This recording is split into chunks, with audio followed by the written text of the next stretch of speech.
മലബാർക്കയിൽ നിന്നും ഒരു പാമ്പിന്റെ ഡോക്ടർ വന്നു. അല്ല, അമേരിക്കയിൽ നിന്നും ഒരു ഭ്രാന്തന്റെ ഡോക്ടർ വന്നു നമ്മുടെ ശാന്തം പറഞ്ഞു. എന്നാലും രണ്ടാഴ്ചയാന്ന് കരുതി നമുക്ക് ഇറങ്ങിയിരിക്കാം. കണ്ടോളൂ, ഞാനാണ് ഭാഗ്യവാൻ.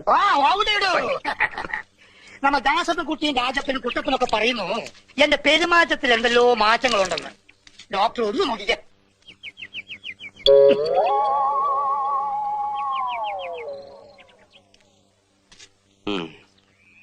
പെരുമാറ്റത്തിൽ ഇത്തിരി പ്രശ്നമുണ്ടല്ലോ. അപ്പൊ എളുപ്പം ചികിത്സിക്കണല്ലോ. ചികിത്സിക്കാം ഇത്തിരി കഴിഞ്ഞോട്ടെ.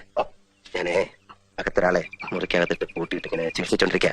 അത് കഴിഞ്ഞോട്ടെ, എന്നിട്ട് നോക്കാം. പിന്നെ പോകുമ്പോ വെള്ളത്തിൽ ചവിട്ടാൻ സൂക്ഷിക്കണം. വെള്ളം തൊട്ടാൽ അപകടം.